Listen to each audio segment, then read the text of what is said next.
Thank you very much for being with us. Please tell me your name and your affiliation.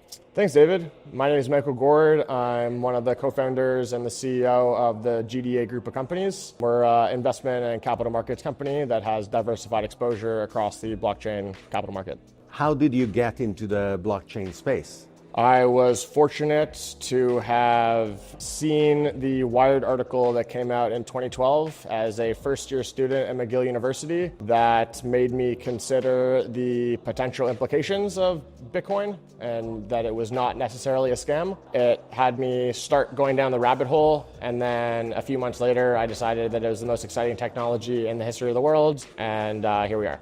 So what drives your backing a project or not backing a project? Good question. I think the teams are a big part of it. Do we enjoy hanging out with the people? Do we think that they are trustworthy, that their roadmap is achievable, and are they the individuals to execute on their roadmap the best and to be competitive? So the team is a big part of it, and traction is also a big part of it. If they have demonstrated their ability to execute and to create a community around their project, that's team and traction. Blockchain really is a horizontal technology that can enable a lot of improvements in uncorrelated sectors. Do you cover them all? Do you have some specific areas that in the past you have focused on? Yeah, so good question. There's a lot of new niches in blockchains. We look to identify those niches and build a company to have a very clear focus and segmentation on those niches. So we started with the fungible side of the markets, and then if you consider the fungible side, you can have Bitcoins as one market, one business, or you could have altcoins, anything that's not Bitcoin. You could have protocols, you can have GameFi, you can have DeFi. So there's different niches in the fungible side of the market. Then there's the non-fungible side of the market, which we want to have exposure in. Then we were talking about it before. There's next generation technologies like the Metaverse that are, I think, reinventing everything, which we want to have exposure in. And then as far as different niches in the capital market, we want to be able to provide the full scope of offerings to each one of those markets. So tell me more about the Metaverse. How do you see it today? Where do you see it going in 2 or 5 years? I think it is the next frontier of the internet, the next frontier of technology. Simply just to define it, I know you're deeply involved, but it is the immersive internet. It's the 3D internet, where right now all internet infrastructure is two-dimensional. So you have your TV or your computer or your phone or everything is flat, right? So you can create arbitrary experiences on the internet. I want a picture here, I want text here, but it's always flat infrastructure. The metaverse is three-dimensional, so it's the exact same as the internet. You can create, I want a couch here, I want art here, I want a stage here. But it creates more limitless possibility because now we can just think in 3D. I would say that the fundamentally most significant value proposition of that is it's going to reinvent all industries, and I think it's really the ultimate GameFi experience. But the internet democratized access to communication. So if I see that you're a successful entrepreneur, you're an investor, and I want to reach out to you, then I can do that in a democratized way through Twitter or through LinkedIn or through Facebook or through Instagram or through your email or through any number of mediums in the internet we have today. And everyone in the world has the same democratized access to send you a message. What the internet does not provide is the democratized access to showing up.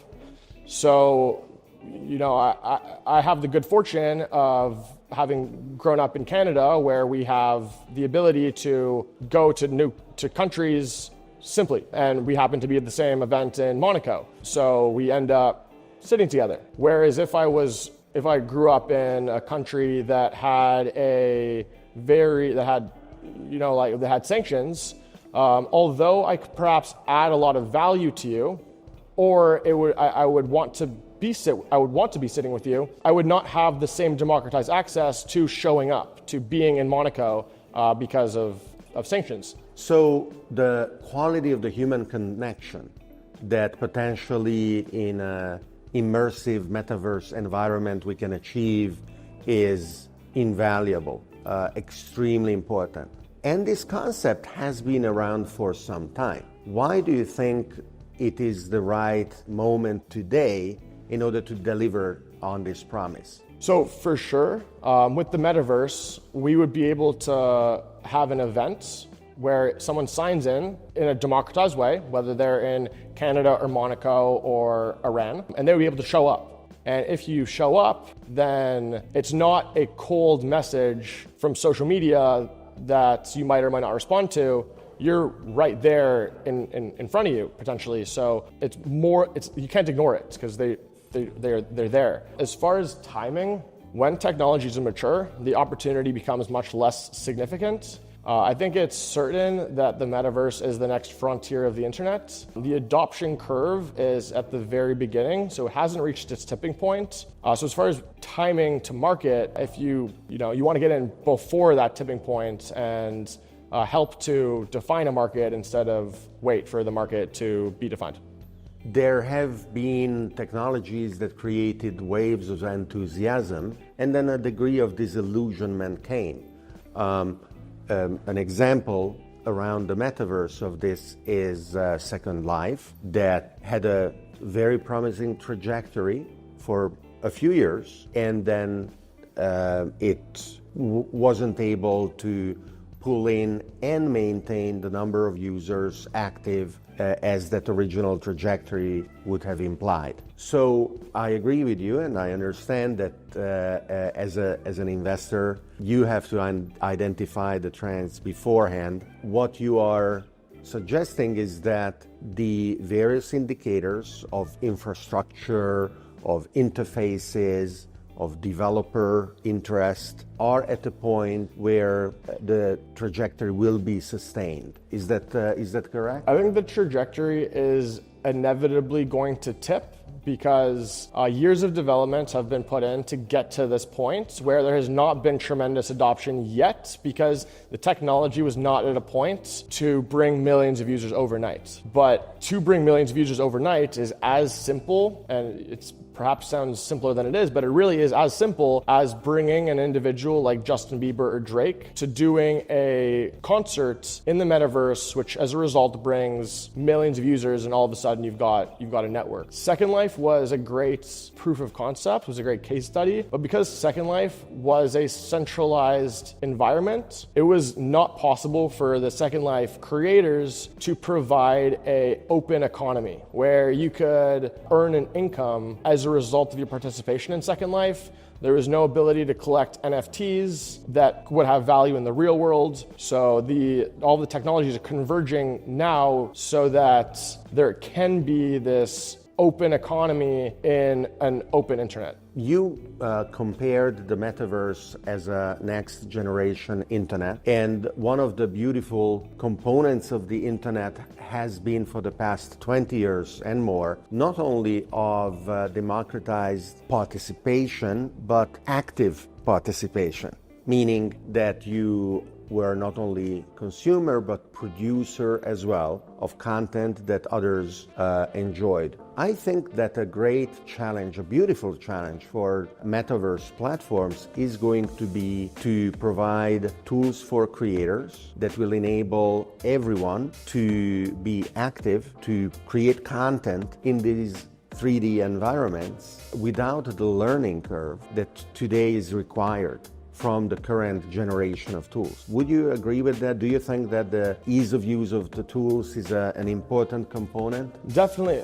So I think we could have been talking about the internet, and the internet created you could call it a marketing stack, value propositions for any business or any individual to use. So there's email, there's search, there's CRMs, there's social, there's a stack of tools that became available with the internet to provide value to any individual that identified those opportunities. And the earlier that an individual or business did identify those opportunities, and the first one to get on search, first one to consider SEO, it's very valuable. Same thing with the blockchain. The blockchain has created a new marketing stack of tools for any individual or business.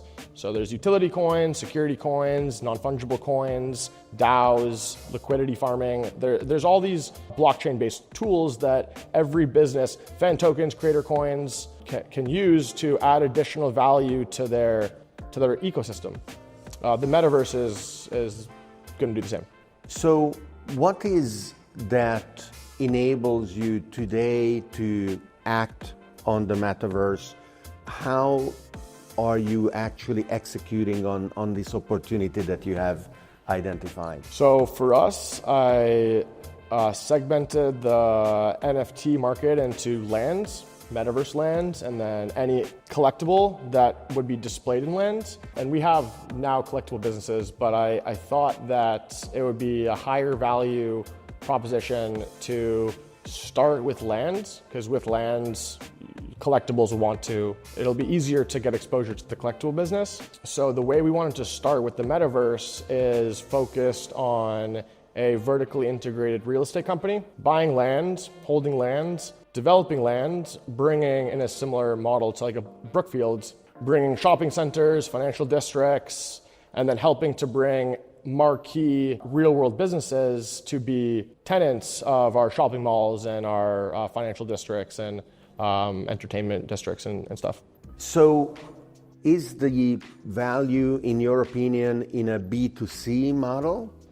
I think the metaverse is certainly a mass adoption opportunity. For us to start, we want to provide B2B2C or B2B even. We don't have the time to be doing one person at a time. We'd rather focus our mind share on bringing enterprises, financial institutions, investors, family offices that see the value proposition in the metaverse to enter, bring rock stars to do festivals, mirroring the conferences we're doing online. So there's a stage in the metaverse as well, so people can watch it from a conference center in 3D land, 3D virtual land, but with the intention of your time, I think, is better spent bringing an organization or a musician or a conference that can bring people or organizations that can bring hundreds or thousands or millions of users at a single,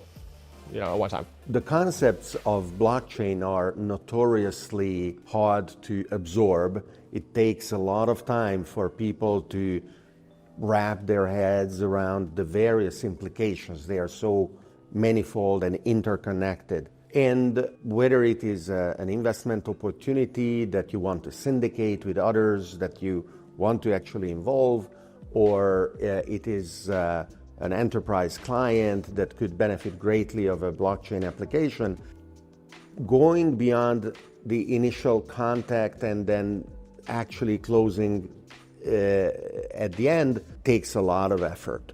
Do you find that the instinctive relationship we have with 3D spaces makes it so that achieving the same result in a metaverse opportunity is much faster, much easier? Good question. I think it is going to be faster as the metaverse technology gets to the point where we can bring millions of users at one time, which the roadmap to get that is as simple as doing a concert with Bieber or Drake or someone similar. I started getting land and talking about the metaverse 2 years ago, and I would talk to traditional real estate investors about it years ago, and most were and are a lot more traditionally focused and fiscally conservative as a result of being, in the real estate business.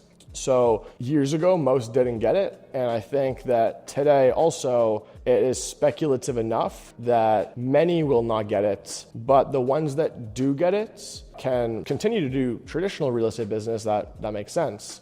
But it also makes sense to consider that this is a lot, it's speculative, so metaverse land might go to zero in a way that land in Monaco will certainly not. But putting a couple percent of your portfolio, of your real estate holdings into the next generation of the next frontier of land, you lose a couple percent to your portfolio, it's worth the potential of having extremely outsized gains. So now people are really starting to get it. The difference, now there's people are starting to get it. Wonderful. Michael, thank you very much for the conversation. I'm looking forward meeting you at the next conference. As you said, the beauty and the opportunity of showing up, and then soon in a metaverse conference. I'm sure we will be hanging out around the world and in three-dimensional realities. Thank you. Cheers.